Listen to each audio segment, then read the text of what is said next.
Hold on for a second. What's up, YouTube family? I would like you guys to make sure you like and subscribe to our video. It would help us get into the algorithms so we can be seen and bring more engaging content to you guys. So like I said, like and subscribe to our YouTube channel. Appreciate you.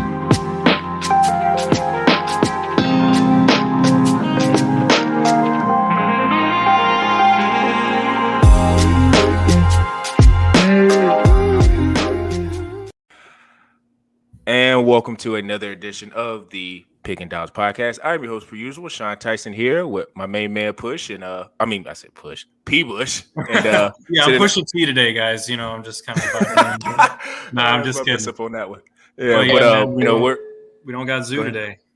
Yeah, Zoo, has some family issues that he wanted to go through, so prayers to him and make sure he gets through what he's getting through, and me and people are going to hold down the fort. So, with it being fantasy season, I thought we'd get into the running backs this year. And like we were talking about post-pod, running back this year has been very difficult. I just will say from my end of it, I just don't feel like I've ever been in a really good position in any of my mock drafts. I feel like I can draft a running back that feels like he should be drafted in that position. So I wanted to start off with a player comparison like we did with quarterbacks. And I feel like this one has been, at least in a lot of the drafts I've been in, these two guys have been drafted kind of around the same position. And if you look at a majority of these, I guess, mock draft sites and these little Fantasy Pros or Yahoo Sports, a lot of these guys are mocked right beside each other. So I wanted to start off and ask P. Bush, if you had the choice of these two running backs, Jonathan Taylor or Saquon Barkley, who are you picking?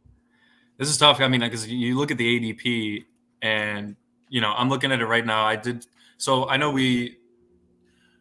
I have a couple PPR leagues, right? And I got, standard. I don't have any standards, right? So I kind of avoid talking on the standard front because I think if it's standard, I think it immediately leans Taylor because, Saquon's upside is really his receiving, whereas Jonathan Taylor, he's more of just kind of a bell cow back.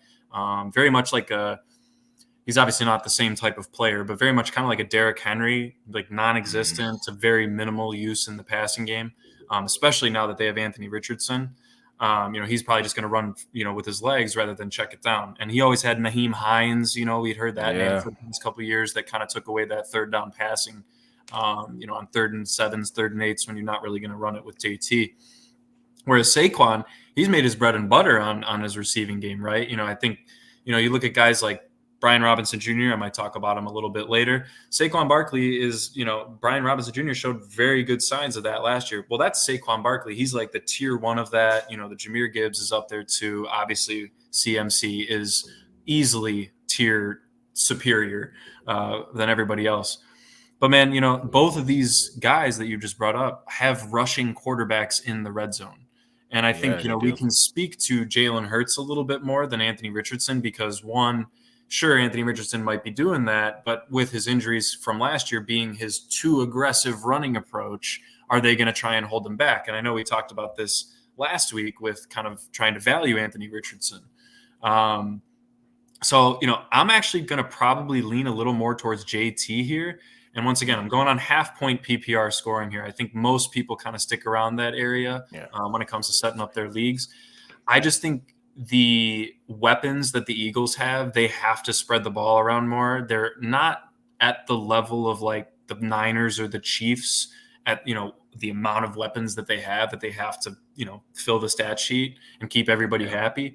But you're talking about A.J. Brown, Devontae Smith. You could throw Dallas Goedert in there as well. Yeah. I mean, they got some legit guys that are going to be garnering targets, especially the first two. And they're going to be relying on Saquon a lot. You'd add in Jalen Hurts, they might not have the tush push as we talked about, Jason Kelce finally retiring, but he's still going to get some red zone opportunities to run the ball, and whether it be a tush push or just, a normal quarterback draw. Anthony Richardson, on the other hand, and JT, Michael Pittman, Adonai Mitchell has actually looked pretty good. I've seen some training camp footage of them. Some clips, but they are a true run-first team. They have the best offensive line in the league by far. Quentin Nelson is probably one of the best offensive linemen in the last 15 years, up there with throwback Joe Thomas, tackle of the Browns back in the day. Quentin Nelson's up there as probably one of the best guards in a long time. So they're going to rely a lot on JT and saving Anthony Richardson. So I'm going to lean JT here. I think he's going to have more touchdown opportunities than Saquon Barkley. And the difference between their receiving, I think, is going to be a little null and void just because Jalen Hurts is going to be looking towards Devontae and A.J. Brown more for that passing rather than Saquon. I'm sure he'll get his, of course, but he's not going to be having a CMC type season. He's just not. So, and we got to see, is he still Saquon Barkley? I mean, that's the injury issues past couple of years. It's a new scenery. It's a winning organization, or at least we thought it was last year when they started 10-1 and then they faltered. But, it is still, they're still going to be very much in contention for the NFC Championship game appearance and definitely in the NFC East with the Cowboys still being the Cowboys and, Giants and Commanders kind of staying stagnant. So I am going to lean JT here, but I'm spending at earliest is maybe the 8th pick of the first round. And that's the earliest point. He's usually going 9 or 10 and Saquon's on the turn. So I see when I first, because I put this question out last week when I was just doing out the, blueprint of how I wanted the topics to go. I was like Saquon all day. But then I started thinking to myself, like, Anthony Richardson, we talked about this last weekend. He only played in 4 games. So in those 4 games, he did demonstrate the ability to pass the ball, but we don't know how much improvement he's made throwing the ball. Yep. So I do think early in the season, they're going to rely on JT a lot. He's coming back healthy. I think he's basically the number 1 back. I don't even know who his backup is. He's the number 1 guy. Yeah. I don't know. That means he's getting 90 carries a game if Marlon Mack is the backup. So for me, I switched in my head. I was like, I think I want to lean JT because to all the points you said about Saquon, they're going to be relying on a whole lot of like a bunch of different types of options.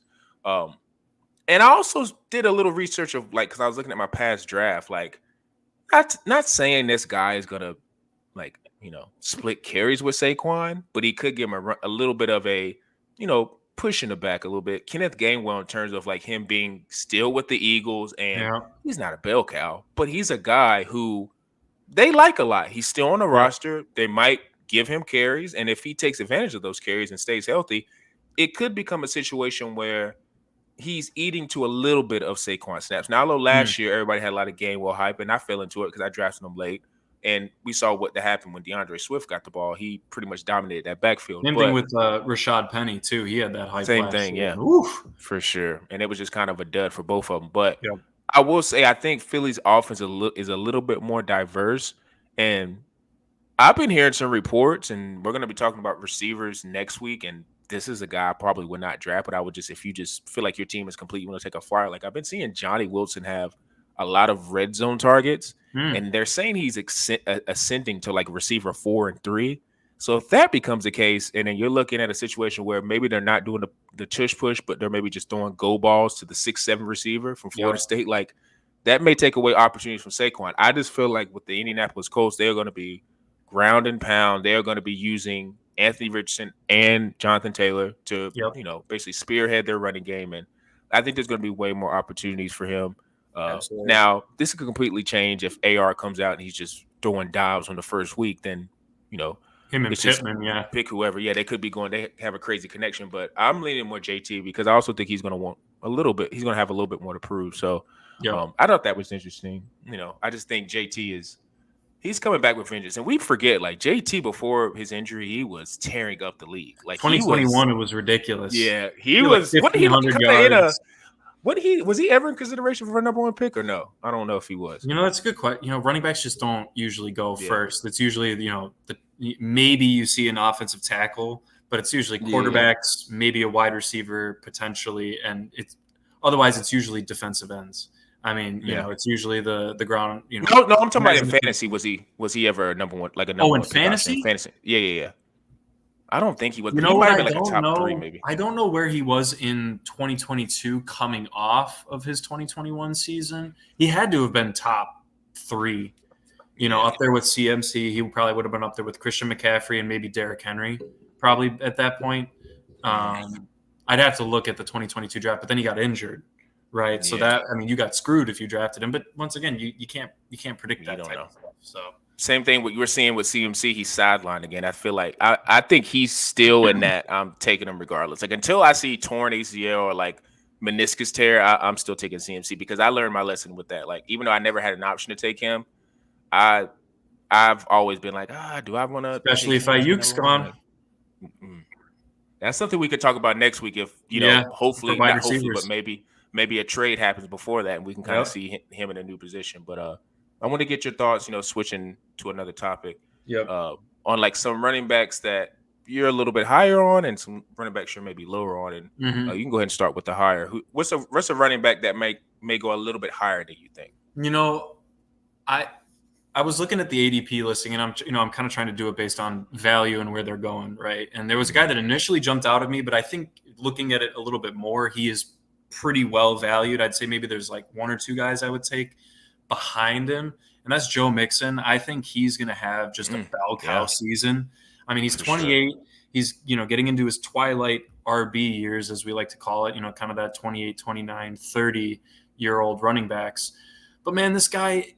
He was not efficient last year in Cincinnati. I mean, but you got to think of why. They had one of the worst offensive lines in the league. It's partially why Joe Burrows got injured, which is the second reason why he didn't have a good season, was because you could just stack the box when Jacob Browning was running that show, right? And he still finished with RB11 purely based on his pass catching and his volume, right? So that's a guy that I was looking. He's at RB15 right now. James Cook, I think, is a little bit ahead of him, and same with Rachaad White. I would put those three kind of in the same tier. So I actually like White a lot. I do too. But I also like who's the rookie that they drafted? I forget his name. It's not coming up. But I've been reading reports that he's actually given him not a run for first, running back, but definitely a part of the carries. Yeah. So I decided to shift focus onto a guy I had mentioned earlier. I actually like Brian Robinson Jr. You've talked about the Commanders a lot this year, with your interest in seeing how Jaden Daniels takes off. And once again, this could kind of be a risky pick, right? But not of where he's getting drafted. Right now, I think they have him at RB 34. He finished as RB 22 last year. Now, the drop in his value is likely due to the Eckler signing. But I don't know about you, Sean, but I am not impressed with what Eckler is going to be doing this year. I mean, he might be productive, he might be fine, but he's not what he was. He has durability issues, he has age issues, and he has speed issues. Whereas speed issues for sure. Speed issues for sure. Brian Robinson Jr. showed that he can do the pass catching that they likely brought Eckler in for and lost Antonio Gibson for, right? They were both kind of the pass catching backs that they flopped in and out. But Brian Robinson Jr. showed that he can do that, and he's also 230 pounds. Pause. Oh. Can you hear me now, Sean? Wait, can you hear me, Sean? Yeah. Yeah. No, something happened. I think Wi-Fi it didn't freeze for a second. Yeah. It's all good. It's all good. I was just saying that, Brian, he's 230 pounds. I mean, he's not a small running back, right? So he can also get goal line touches and punch it into the end zone. The only thing you have to consider is Jaden Daniels as a rookie going to be taking any of that goal line snaps? But I like him at RB 34. I mean, I think he could have an upside. I think he's being drafted as like a potential flex, right? Kind of that RB3, maybe your first running back on the bench. I think his highest upside is like a nice RB2. But if I can get him as a consistent flex play where he's getting me 4 or 5 receptions a game, he's getting me 80 yards and maybe getting a score. That's a good flex to have. So at RB 34, I think he's at a very good price. And I think you should kind of set aside the Eckler part, because I do think he's going to truly earn the not full backfield, but a heavy majority of that backfield by midseason. So he could be a nice guy to have on your bench and eventually move him up to the starting positions. Yeah. Brian Robinson is definitely a RB, like a full load back. Like he can catch out of the backfield. He can do a lot of different things. So I think he's a 3-down back. I don't think he's like a specialist like some of the guys. Like Eckler, I feel like his role now is turning into a guy who is a 3rd-down guy. Yeah. If Brian Robinson is like winded or like he got maybe injured for a play, he can come in on a 3rd down, catch a little screen pass and get a 1st down. But yeah, I think Brian Robinson has demonstrated enough to be a featured back. So I do like where. I mean, he's like you said. What is he? 34. I think on this list, they got him at 29. But I mean, that's basically around the same area. Yeah. But for me, I'm looking at more of a guy who it's for some reason, it kind of got lost in like the whole, I guess, running back frenzy where guys getting in on different teams, except for if you're in the NFC North, and that's Aaron Jones. Mm-hmm. He's always had an issue with being healthy, so I'm a little hesitant because his frame is very slender, and I just feel like when you're in that NFC North and you're outside and you run around, it's 15 degrees. Like it's just you're prone to more injury. Yep. So him being on a fast track in Minnesota, him being motivated, and I'm gonna be honest, I've been reading conflicting reports online about the quarterback. Like I'm pretty sure JJ is gonna be the starter, but I've been reading like Sam Darnold's have good days, so they keep saying that. So I'm like, are they really gonna start the season with Sam Darnold, which is just gonna be incredible if they do. I think that is going to signal to me like they might run the ball. Yep. So to me, it's like if they run the ball, I think Aaron Jones, not saying he's a 3-down back, but he's going to get a lot of carries. And if he gets a lot of carries, I kind of like his explosive ability. Now, Jordan Addison, if he comes back and he's not having a bunch of legal trouble, he's a nice option. Justin Jefferson, we know who he is. It's Hawkinson's, right? Hawkinson, he's still there. If he is able to continue what he had going on last year, I like that offense being a spread it out, quick, fast, in a hurry, toss, sweep plays, whatever, to get Aaron Jones involved. He's a great pass. He's a good pass catcher. I like him, especially where his value is, because I think they had him, at least on this list, they had him at like tier 4, which is like, I think running back 18. Running back 18. So he's like right below 18, Kenneth Walker. Yep. Right before like James muted? Conner. Are you muted? I think I can't hear you. Hold on. Can you hear me? Wait. Yeah, I can hear you now. For some reason, the tab was muted. But I think that was me that did that. My bad. But I mean, Kenneth Walker is my dude. I like him a lot. He's got a lot of competition, so I'm not too sure about him. But Aaron Jones, I think, with just his explosive ability and that offense having to lean on him, I kind of like where he's at. Like he could end up being a high-end RB2. Like, I don't think he'd be an RB1, but he can be a high-end RB2. And if you can get him, he could have I don't know what round. Top 13 finish, being drafted as the 18th RB. That's a good season. Yeah. I think he has the potential to do something like that. So I'm pretty high on him, as long as he can stay healthy. But I just want to get this out of the way. Your overvalue, I should say.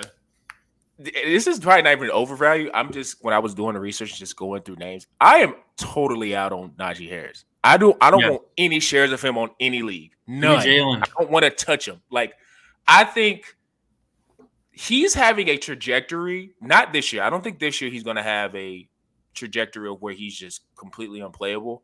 But it feels like he's trending to how like Zeke trended in Dallas. Like, I got a better one for you. You ready? What? Trent Richardson. Oh, that hurts.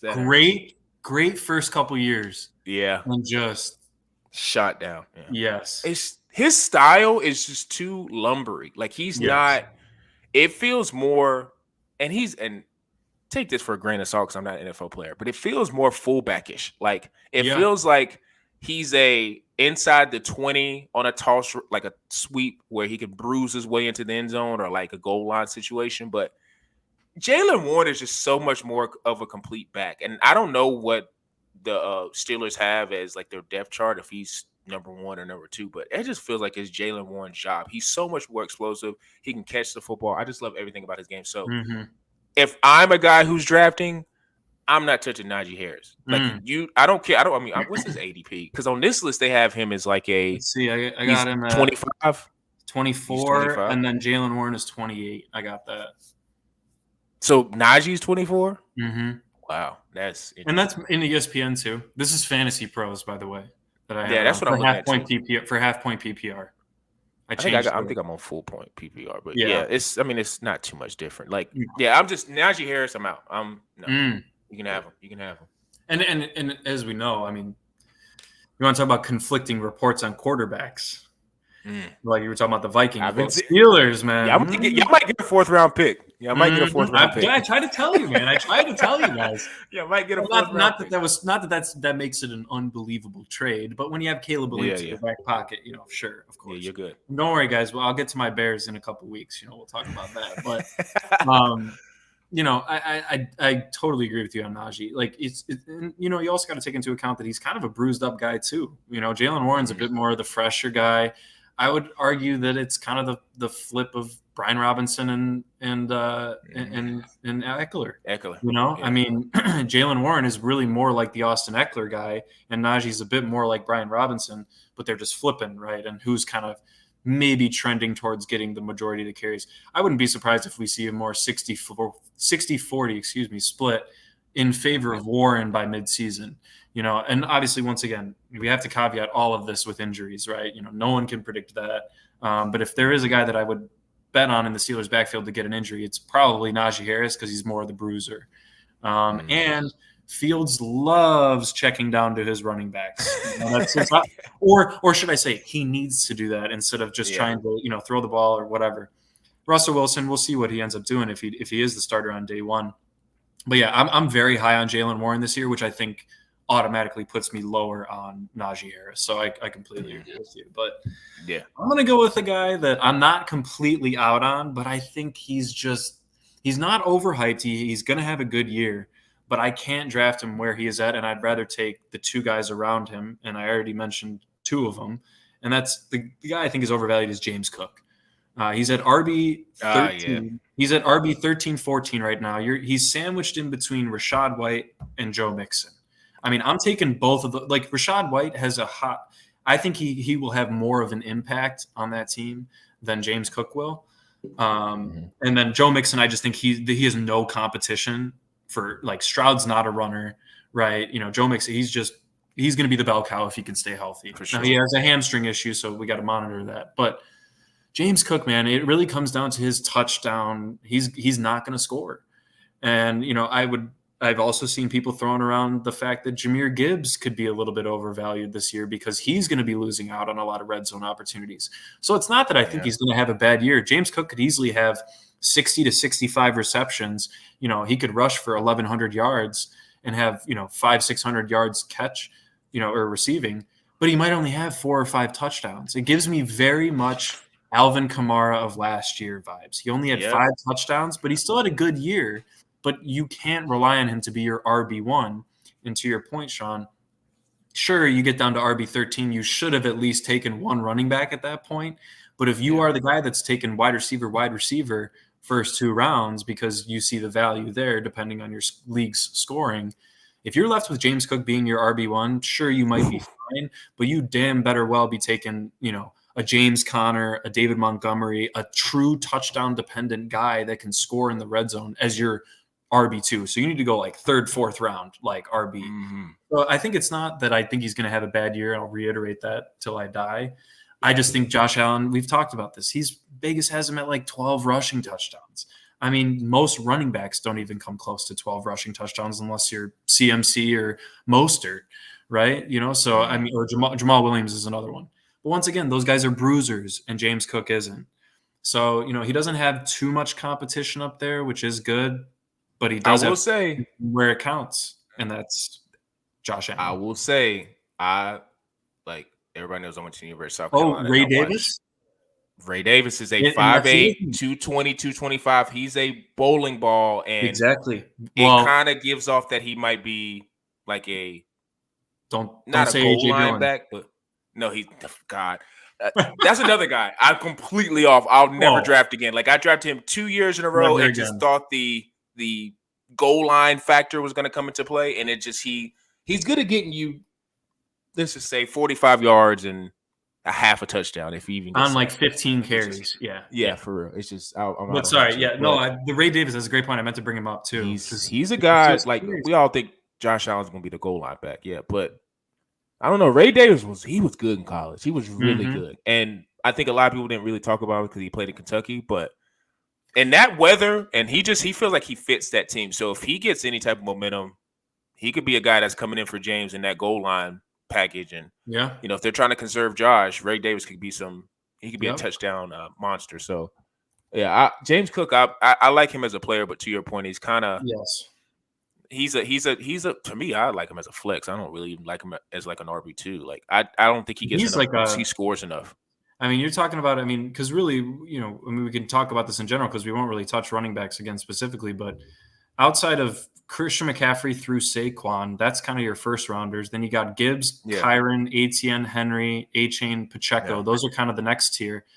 Once you get into that Josh Jacobs, White, Cook, and Mixon and Kenneth Walker, you're kind of really starting to stretch if you haven't focused running back. So I think it depends on your draft strategy. If you go running back first round and you can get James Cook in the third round and maybe get like a Garrett Wilson in the second, then maybe we'd be talking, because you're talking about having a very late third round pick, and then you'll have a quick turn on the fourth to draft another running back like an Aaron Jones, to your point earlier, or a James Conner, David Montgomery. So he's just in that no man's land of RB where it starts to get a little eerie when he's a poor man's like Alvin. I feel like James Cook, Alvin Kamara is what I was going to say. Yep. I just feel like some people, and I've seen guys that do, the draft stuff, they do that 365, and they talk a lot about James Cook because his skill set is similar to Alvin. I just think Alvin was better at producing actual touchdowns. Like, yes, he's a better route runner. James Cook doesn't feel like, James Cook is similar, but he just ain't producing the output. I would actually argue that the closest player to Alvin Kamara was probably actually Aaron Jones. Like, he's a very good receiver. When he had Aaron Rodgers, they would line him up in the slot. I mean, remember when they didn't have a wide receiver with Rodgers last year? I kept saying, put him as a wide receiver because he literally will get you more production out there than the rookies that are now looking pretty good up there. No, they are. But at that time, he's a good receiver. It's him and Kamara on that, which, funny enough, just wanted to plug. Kamara's never had a 1,000-yard season. I'm pretty sure he's never had a 1,000-yard rushing season. Rushing. But he's combined for like 1,400 plus scrimmage yards like every season of his career. Well, if you watch Alvin Kamara's because he was the guy who went to Bama. He might have been behind Derrick Henry, and then he ended up transferring to Tennessee. Yes. His high school film is if he would have just focused on being like maybe a slot receiver, he could have been an elite slot receiver. He was just overall better. I mean, he could do everything as a slot receiver as a back. Yeah. So and he was explosive out the backfield, so it's a little different versus coming out the line as a receiver. But he had the skill set. If say he went to Bama and focused on being a receiver, he could have been a really good receiver because he's really shifty. I like it.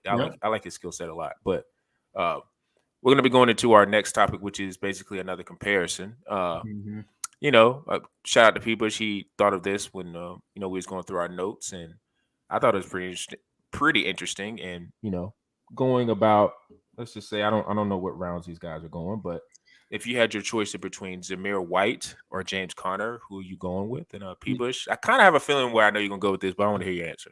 Yeah, I mean, they're right now, Conner's at around ADP 20, and Zamir's a couple beyond him, with the guys in between being a guy I absolutely hate this year, and Ramondre Stevenson. And a guy I can't hate on, but I still don't think he's going to be as productive, and that's DeAndre Swift. I'd say from Conner, Ramondre, Swift, and Zamir, those are kind of like the last true RB1s that you can kind of rely on. Ramondre being the lowest end of those four for me. For sure. But after Zamir White is, once again, when things start getting eerie and you're trying to decide, do I touch Tony Pollard and Najee Harris, Tyjae Spears and Jalen Warren as my RB2? Yeah. Because maybe you drafted Josh Allen early on, or you drafted Laporta or Kelsey, and you kind of valued, because that's really what it comes down to. You're getting to the eerie points of RBs down that way if you took a high-end tight end or quarterback, right? That's kind of where, and hey, if you have Josh Allen, more power to you, because you should draft him. And Trey McBride's another guy that I would be drafting this year, but we'll talk about McBride probably next week. Looking at James Conner, Jesus, man, since he's been on the Cardinals, I think I've read he's been RB 9, 11, and 13 overall. And you got to remember, last year he missed 3-4 games, and he still finished as RB 13. I mean, it's because he's a monster in the red zone. Take it with a grain of salt, because they were absolutely trash at quarterback last year, right? They ended up having Josh Dobbs. They traded right, because he was with the Cardinals first and then Minnesota, or was it vice versa?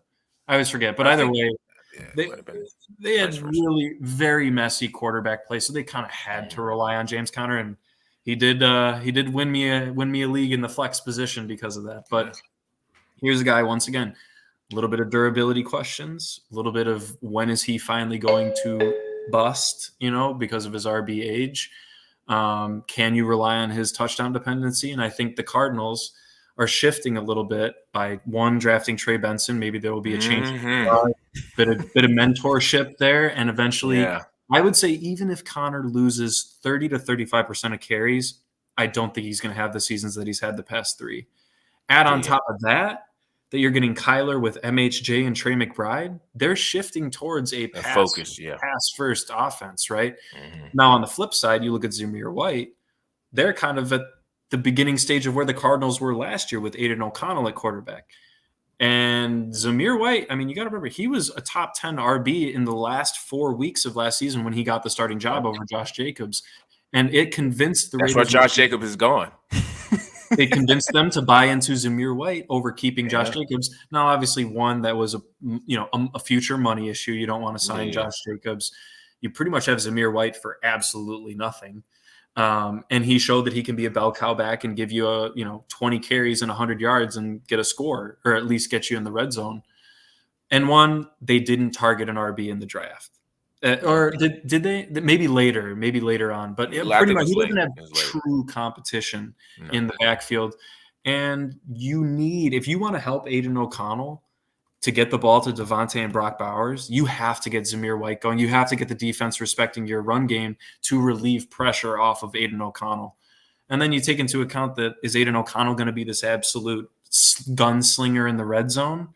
Probably not. Maybe he'll take a step this year with Devontae and Brock Bowers, but I think they're going to rely a lot on Zamir White in the red zone. So I'm going to lean Zamir White here. I think you can get a little bit more value, and you could probably get him an extra 8 to 10 picks after James Conner, with every other position being thrown in between, not just running backs.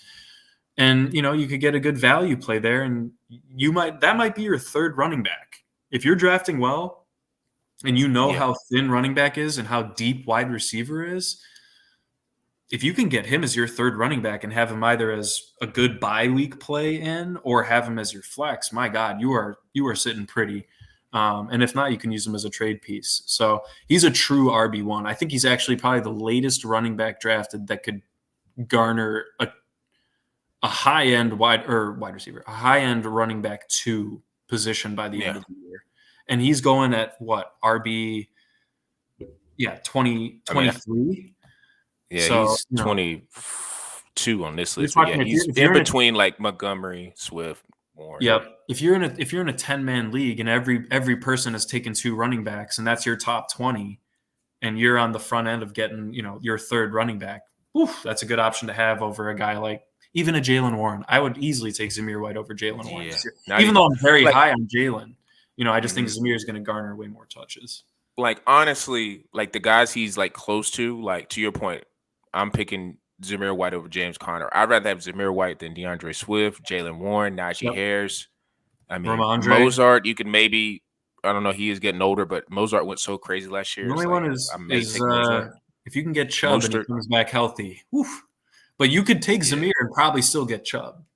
You know what I mean? For sure. So if you want to, and that's what I would do. If Zamir's your third running back and you don't want to draft running backs the rest of the draft, but you want to just pick up Nick Chubb in case, I think that's fine. You have 4 running backs with one being a potential RB1 upside in Nick Chubb. Like, man. Listen, his backup, I was just looking for Zamir White, Alexander Madison.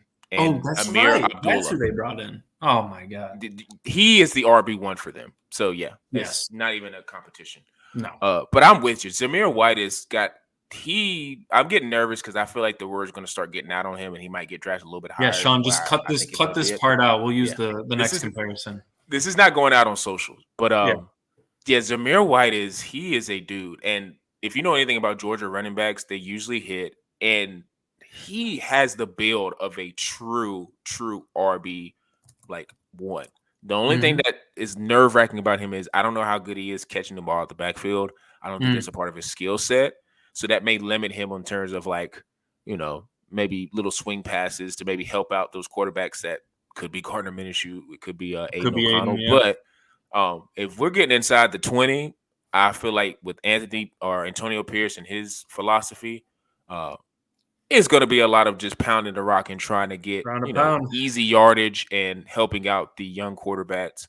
Absolutely. And maybe occasionally he'll throw a fade to Devontae because it's just you got to keep your receiver happy. But Zamir's going to get a lot of work. So to your point, if you need an RB2, RB3, yeah, I'm all the way with him because I also, like you said, I'm the same thing you said about Connor.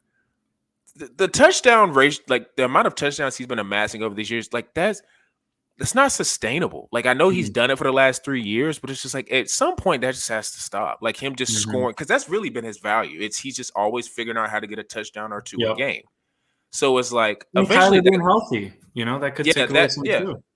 I think with the shift of philosophy and them spending I want to say, what in the third? I think it was a third round pick on Trey Benson. Yep. That means we're looking at not changing of the guard, but there's going to be probably in week 8, 9, maybe they may be splitting. You know what this is similar to? When the Jets drafted Breece Hall, and who was the guy in front of him?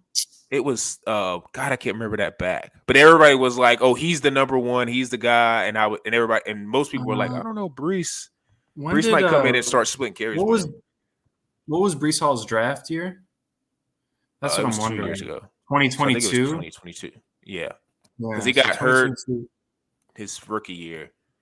And then he came back his second year. I don't know what day he came back, but he actually came back fast. I'm trying to think. I know once we hear the name, we're going to be like, oh, yeah, that was it.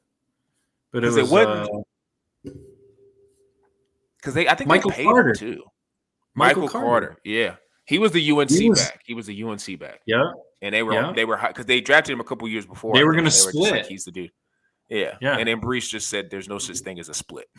I'm the bell and then he gets hurt. Yeah.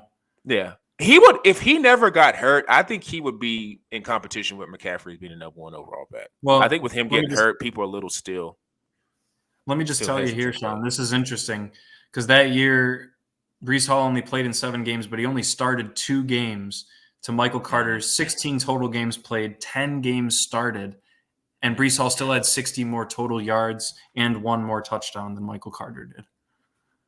So I mean, no, to your point, I don't think there's going to be that big of a takeover from James Conner. Trey but he's nice. I think, like I said, week 8 or 9, I was like, maybe you'll start seeing like a shift in like, okay, they're going to start feeding him more because I don't think he's going to come out as a rookie and just tear it up like how Breece was doing, maybe in preseason camp, and they were just kind of feeding or like pushing him along, but.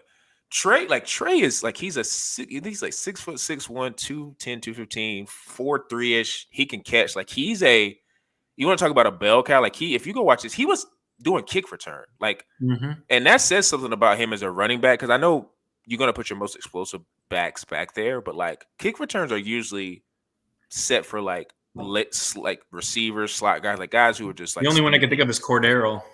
Yeah, and he's like 6'3". He was I guess a former receiver. He's just an athlete. But yeah, Trey's a dude. So I'm almost wondering how he's doing in camp and if they just start to feature him. Like I'm not drafting Trey. Like it's probably like a last pick scenario. And if you want to take a chance, maybe to round up above that. But I'm all in on Zamir White. I like him a lot. I think he's going to be a bell cow for them. And even though he can't really catch, who cares? I think Antonio Pierce is going to be running him like, probably 20, 25 carries a game, and that's good enough for me. Yep. So he does have the potential to be an RB2-ish, high RB2. So and this last one, like I said, I was telling people I thought of this like an hour before the pod, but who are you higher on? Like, or not higher on, who do you think was going to have a more, I guess, explosive season? Like they could be like the highs and the lows of it. The ceilings.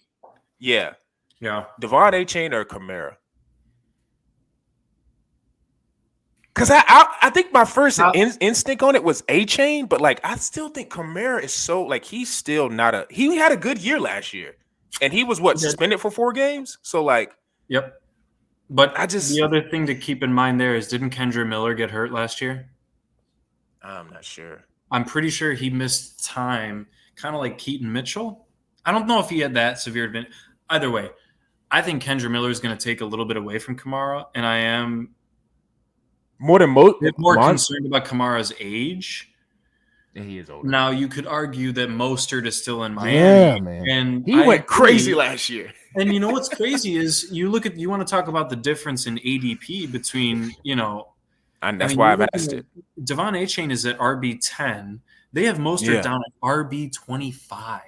I mean, that's a huge drop off. Now, once again, I mean, how old is Mostert? He's what, 31?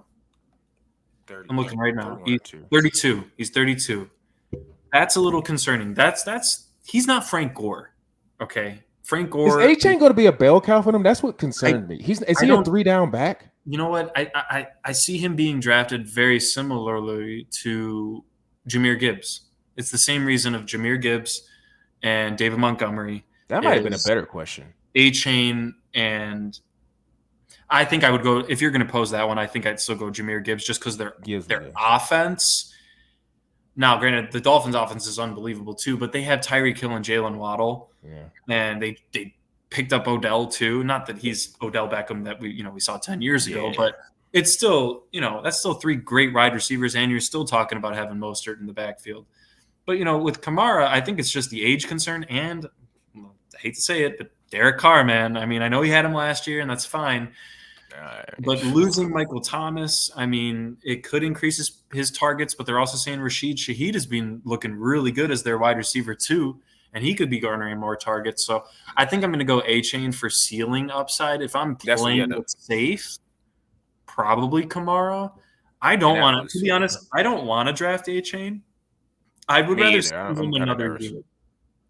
I need to see him. I got to see him be because to me, if he's going, what do you say? He's at 10. Like that's telling me I need you to be on the field down. And that's the thing with Kamara. That's why I asked it, because Kamara, I feel like, can do 3 downs. Like we've kind of seen he's gotten.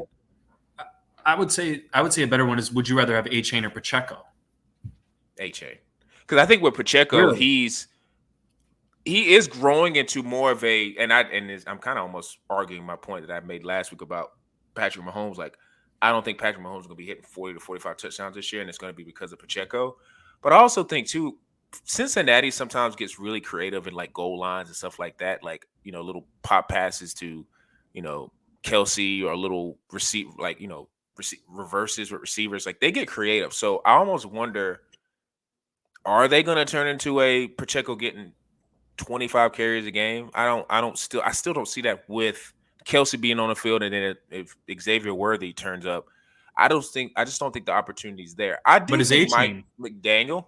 I see the thing is with Achane and Mike McDaniel, I do think, because he comes from the Shanahan tree, like they do run the ball. I just think so. I think the opportunity will be there. I just don't know how much Achane is going to is running. Like, I think because Mostert, I keep messing up his last name, but you see what the stats he put up last year, they like to run the ball.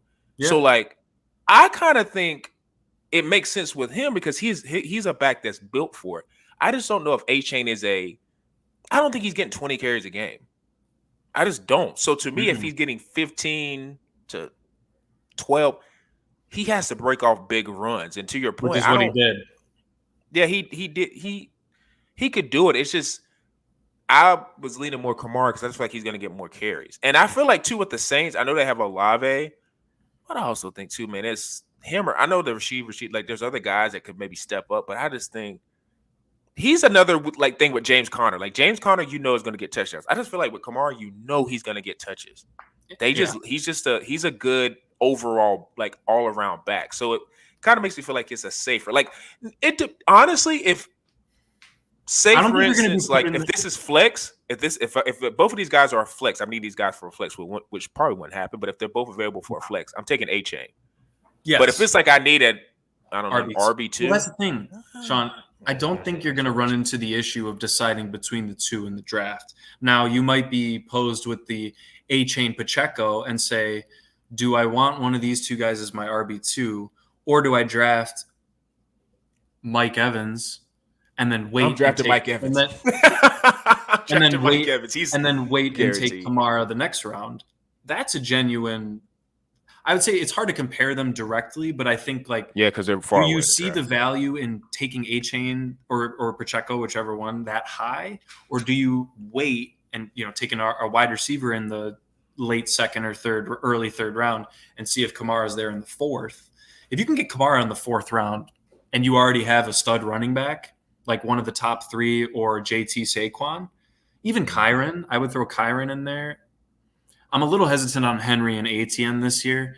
I know we're not going to dive into all that, but there are a couple guys that I want to see them. So I think it's just we're bouncing between all these backs because no one knows. And that's the whole point of running back this year is it's extremely difficult to not only get these players because people are up drafting them, but some leagues are down drafting them and focusing wide receiver, but also like, do you believe their value? Like, is Kyron Williams a top 11 pick? Maybe, but the Rams are projected to have a top 8 offense, so it's like, all of this is based on where the offense is trending. Right. And, that's why CMC, Bijan, and Brees are all at the top. Same with Saquon and JT. But then you get into, the Josh Jacobs, right? All those guys. I just think the middling is really sad this year. And it's going to screw over a lot of leagues this year. Yeah, it's running back is almost impossible this year because if you don't have the luxury of getting those top 3 guys. Yeah. Because if we had this conversation after like week 7 or 8 of last year, we would be like, Etienne's top 5 pick. Yeah. And then it's just kind of like now everybody's cooled on him. But yeah, it's all this. He might have a great year. And I mean, Trevor coming back, of course, because he got his big deal, and then they got more options at receiver. So like maybe that opens up the running game a little bit more. But yeah, it's like it's just all those guys I feel like are interchangeable. Like I was just thinking of A-Chain and Kamara because they are far away and I guess you would say like ADP or whatever. But when you brought up just would you rather A-Chain or Mike Evans and Kamara like the 4th? I'm taking Mike Evans and Kamara. Right. Mike Evans is just kind of a guaranteed you're gonna be good. Most people, and you can still get a quality RB2 in Kamara. Yeah. More times than not, if you got Mike Evans on your team, you're more likely winning more games than not. Because he's just always a bailout. I think people are seeing red with just that 200-yard performance by A-Chain, and they're like, he's just going to be that RB2. And the coach too. The coach too. It's the coach. Yeah. It's Mike McDaniel. He's the wizard. He gets guys open. It just scares me because of how good of a year. Unless Mostert has a Zeke year where he just falls off completely, it just you don't have a year like that, and then all of a sudden you just are not good anymore. So I feel like they're going to be splitting a lot. And if they're going to be splitting, and that's why I asked it because I was like, I feel like he'll be splitting more, and I think Alvin Kamara will get more carries. But like I said, more people are going to chant. If Mostert's healthy all year, I think it equates A-Chain and Kamara's value.